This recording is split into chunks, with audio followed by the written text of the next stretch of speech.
My name is Seiju Hosari. How old are you? I became 36 years old this year. Tell us a little bit about your background. Okay, I'm half Japanese, half Chinese, and I lived most of my childhood and adolescent years in Japan, and until high school, and I came to America to study, and then I stayed here. Why you choose America?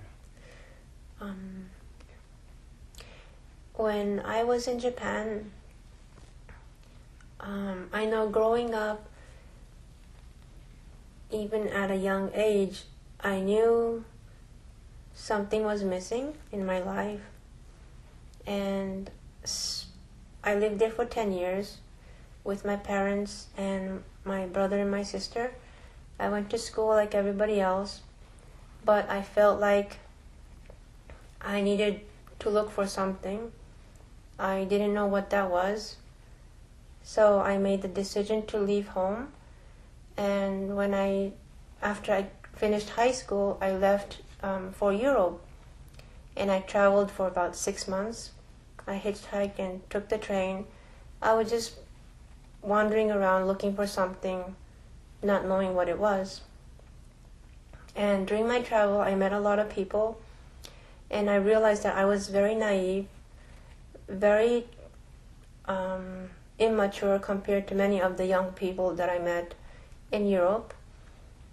I met a lot of travelers, and I realized everybody had very strong opinions about something. They had beliefs, whatever it was, and they were able to speak about what their belief was. And I realized that I had really nothing to say, and I realized that I was very empty. I had really nothing. So I was looking for something, what could be my belief, and what I could stand for. So that made me decide to come to America to study, because entering college in America is not too hard, and you could study different subjects quite freely compared to Japan. So that's why I chose to come to America. That was 1990. Meaning, how old are you at this time? I was 20. I was 19 in Europe. When I came to America, I was 20. Meaning what?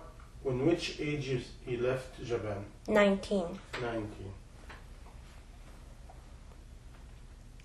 All my friends went to college in Japan, all my high school friends, but I couldn't go to college without knowing what I wanted to study. And in Japan, you have to decide what major you want to study before you decide to go to college. You have to choose it first.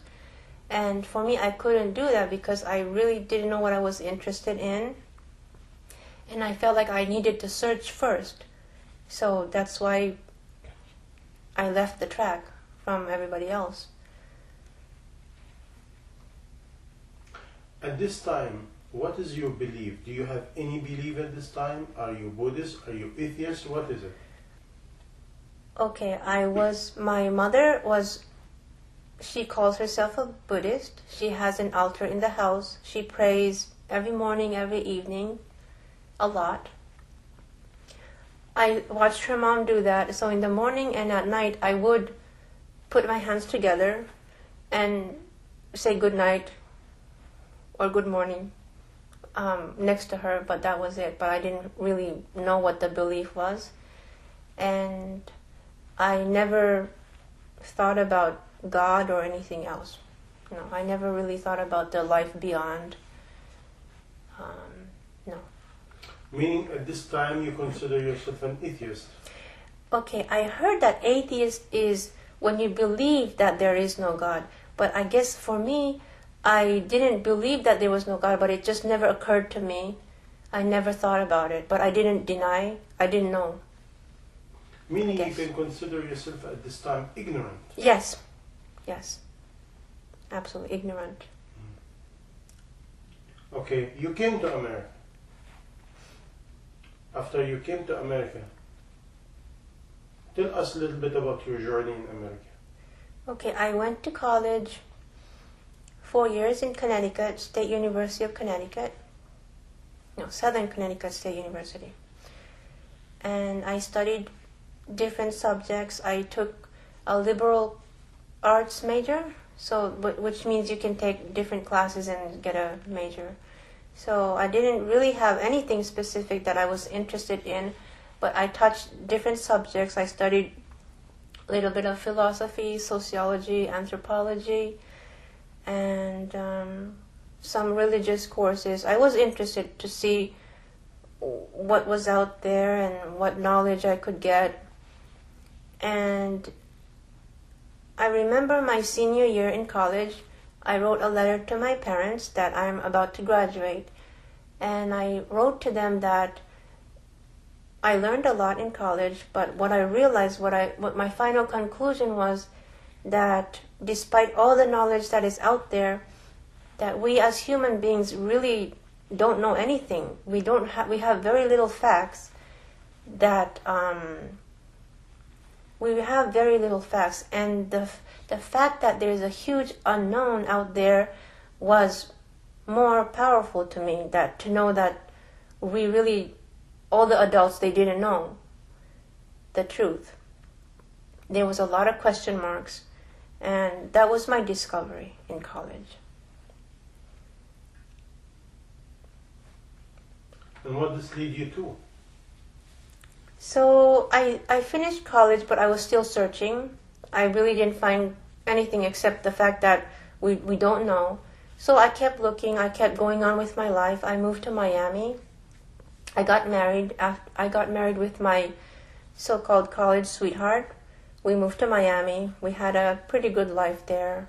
It was hot and sunny, but I was still very, very empty. I didn't know why I was living. And even though we could have like fun moments, it was superficial, and deep down I knew that I didn't have it. I wasn't fulfilled. There was an emptiness in me, but I always somehow I had the feeling that I was going to find whatever that was missing. I felt like I'm going to take my time, but I'm going to keep moving forward until I find whatever that was. And I was comfortable. For some reason I was comfortable that I was going to reach that. I don't know. I didn't know at the time what that was, but something that would make sense of everything to me. Because at the time, life didn't make sense to me. And marriage, I thought it was going to be a security for me, but it was not. It was a very insecure marriage for me. As I believe for most of people, they have an insecure marriage because it's not based on what it should be. And then we moved back to New York. We moved to Connecticut, we moved to New York. I did move a lot, and I had different jobs. And yes. And one day, I landed. I always wanted to be a social worker. I don't know why, but I wanted to help people because I felt like I was a very fortunate person. I had a good family. I had no financial problems.